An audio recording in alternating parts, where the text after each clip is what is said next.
Salut à toutes et à tous. Si on veut comprendre, faut que tu prennes le temps. Que je prenne le temps. Ouais, mais on est tranquille aujourd'hui. D'accord. Ouais. Aujourd'hui, je vous guide à travers les méandres des projets, de la culture et de vos carrières artistiques, mais je vous guide tranquillement.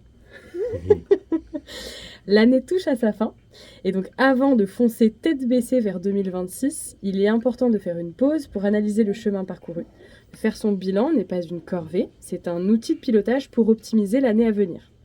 Vous ne savez pas par où commencer pour le faire? Eh bien, vous êtes au bon endroit. Bienvenue dans le kit de Survimana, la chronique qui va vous donner les outils pour organiser votre carrière comme une pro. Chaque semaine, on décortique un outil indispensable pour gagner du temps, éviter la surcharge de travail et enfin vous concentrer sur l'essentiel, votre art. Aujourd'hui, on voit comment faire le bilan carrière, le bilan artistique 2025 en 3 étapes clés pour orienter vos choix 2026. Pour commencer, on fait toujours le bilan énergétique, c'est-à-dire votre ressenti. Alors c'est un peu drôle dit comme ça, mais en fait c'est vraiment un indicateur stratégique. Votre corps, votre esprit, votre amour sont des données précieuses. On a tendance à oublier les énergies et les émotions pendant l'année, et c'est précisément pour cette raison qu'on prend le temps de faire ce premier bilan. On commence donc par cette fameuse énergie. Repérez les projets, les collaborations ou les tâches qui vous ont donné de l'énergie, de la joie, un sentiment d'alignement, de l'enthousiasme, et ceux au contraire qui vous ont drainé. Donc la fatigue, le stress, les sensations d'inconfort. Une fois que vous avez repéré ces éléments, notez les leçons à retenir à partir de ces moments. Les actions qui vous ont aligné doivent être vos axes stratégiques, tandis que ce qui vous a épuisé, c'est à revoir, à déléguer, voire carrément à éliminer. Deuxième étape de ce bilan, c'est le bilan créatif, c'est l'évolution au fil du temps. Votre art est vivant et il est essentiel de comprendre ce qu'il a nourri. Les éléments nourrissants, alors je ne suis pas nutritionniste mais presque, ces éléments-là, il faut que vous repériez vraiment ce qui a fait évoluer votre écriture, votre vision et votre composition. Un concert, une rencontre, un voyage, une période de retrait, une pause planifiée, vraiment peu importe. Mais une fois que vous avez repéré votre saine et créative alimentation, faites-en des habitudes pour 2026. Si la nature vous a inspiré, bloquez-vous des semaines tout de suite. S'il y a une collaboration qui vous a stimulé, faites-en un objectif pour la suite. Troisième partie de ce bilan carrière artistique, on parle quand même bilan impact et action. Évidemment, on parle un petit peu de résultats. C'est le moment d'analyser des faits concrets. L'impact vient même parfois de là où vous ne l'attendez pas. Donc, quelles sont vos actions pro qui sont réussies? Réussies dans le sens qu'elles vous ont aidé à l'accomplissement d'un de vos objectifs. Sortie de single, sortie de clip, rencontre pro, partenaire, communication, pareil. Ça dépend vraiment de vous, de votre objectif et de votre carrière. Pensez à relire vos notes de l'année. Si vous ne prenez pas de notes, il est l'heure de commencer, car on a tendance à oublier tout le chemin parcouru. Et ça, c'est hyper important à la fin de l'année de le regarder. Ce qui compte, ce ne sont pas les victoires dans le regard des autres, mais c'est bien l'impact de vos actions sur votre réussite. Et c'est de là qu'on analyse l'impact réel. Pour terminer ce bilan, vous faites après le tri. Votre bilan vous donne la direction. Donc en 1, qu'est-ce que vous laissez en 2025? Notez toutes les actions ou relations à arrêter pour faire de la place. Et en 2, qu'est-ce que j'amplifie? Qu'est-ce que je continue en 2026?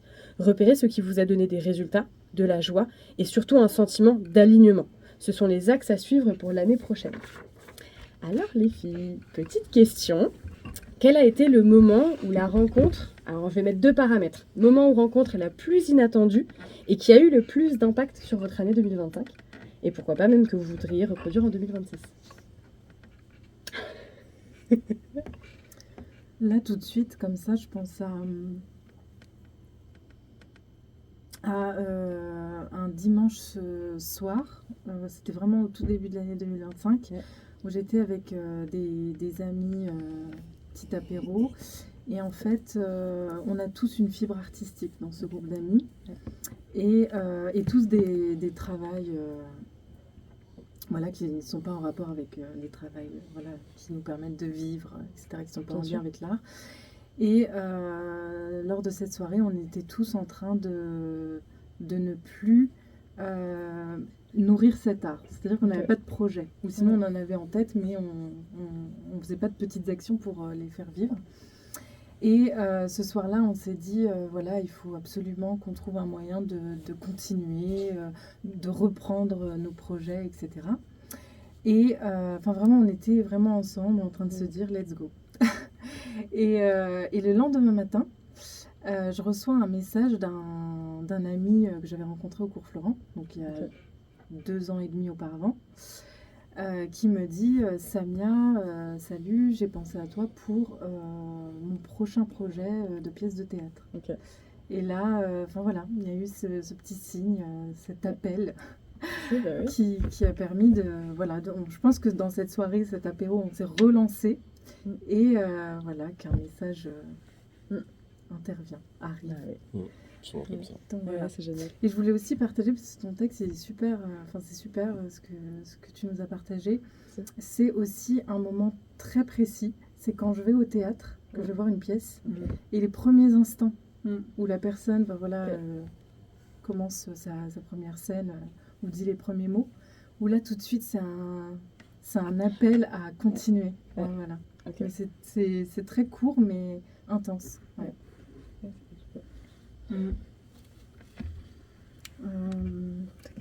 Un petit moment 2025 qui t'a marqué, que tu aimerais reproduire ou qui t'a fait du bien.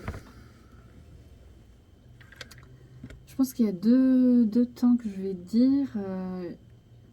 Il y a ce temps, et tellement il a été... c'était furtif et évident. L'évidence a été tellement forte que je ne saurais même pas dire comment c'est venu.